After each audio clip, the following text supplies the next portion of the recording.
মানে আওয়ামী লীগ করলে ওটা 7 খুন মাপ। আওয়ামী লীগ যদি বিএনপি কোন হিন্দু সম্প্রদায়ের নেতাকে আঘাত করে তাহলে সেটা 7 খুন মাপ। তাহলে শেখ হাসিনা তো তাদের প্রিয় হবে, শেখ হাসিনা তো তাদের আপনজন হবে। শেখ হাসিনা নিজের জনগণের প্রতিটি দ্রব্যমূল্যের দাম বাড়িয়ে চাল, ডাল, পেঁয়াজ, চিনি, রসুন, আনাজপাতি, তরিতরকারির সব দাম বাড়িয়ে শুধুমাত্র তার প্রভু ভারতকে খুশি করার জন্য একের পর এক তিনি তাদেরকে প্রজেক্ট দিয়েছেন, টেন্ডার ছাড়াই প্রজেক্ট দিয়েছেন এবং তাদের কাছ থেকে ব্যবসা করার জন্য, তাদের কাছ থেকে নেওয়ার জন্য বেশি দামে তাদের সাথে চুক্তি করেছেন। বড় বড় কথা বলেন, কুৎসিত কথা বলেন, অসভ্যের মতো কথা বলেন শুভেন্দু বাবুরা। সেদিন একটাও স্টেটমেন্ট আসেনি কেন? সিলেটে বন্যার পানি হঠাৎ করে ছেড়ে দিলেন।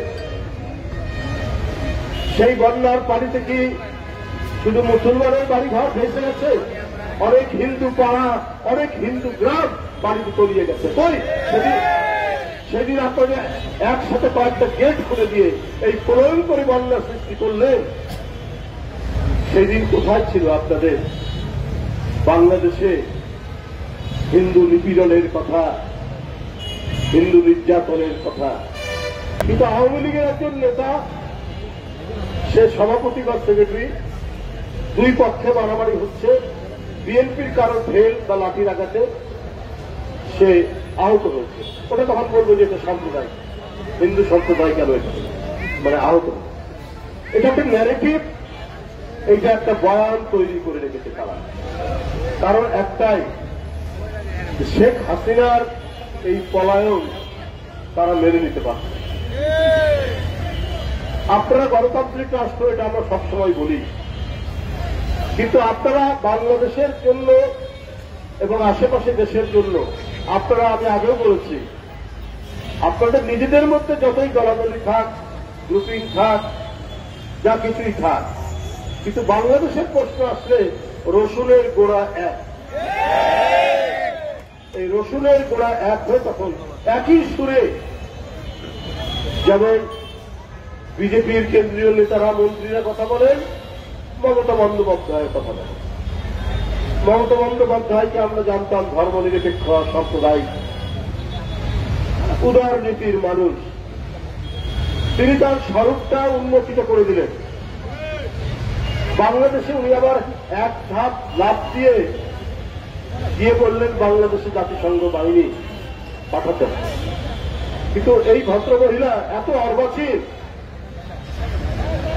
যে আরেকটি দেশ, ভিন্ন আরেকটি দেশে যে জাতিসংঘ বাহিনী পাঠানোর দাবি করতে পারে না, সেটা তার জানার মধ্যে। এই যে একের পর এক বাংলাদেশ বিরোধী অপপ্রচার, অপতথ্য, কুৎসা এবং হাইপার প্রোপাগান্ডা চালানো হচ্ছে, এটার উদ্দেশ্য একটাই, বাংলাদেশের গস্তবে শেখ হাসিনা কেন না? শেখ হাসিনা এত প্রিয় কেন তাদের মমতার এবং দিল্লির মোদী সাহেবদের?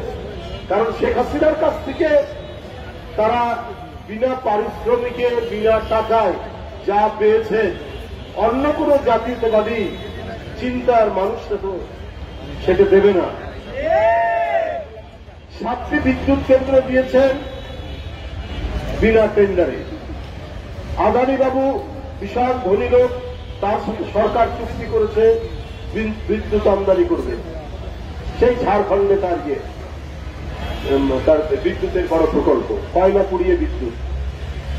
এমনি বাংলাদেশের প্রচলিত যে দাম প্রতিটি ইউনিটের, তার চাইতেও বেশি দামে আদানির কাছ থেকে বিদ্যুৎ কেনার চুক্তি এবং সেটা বাস্তবায়ন করেছে।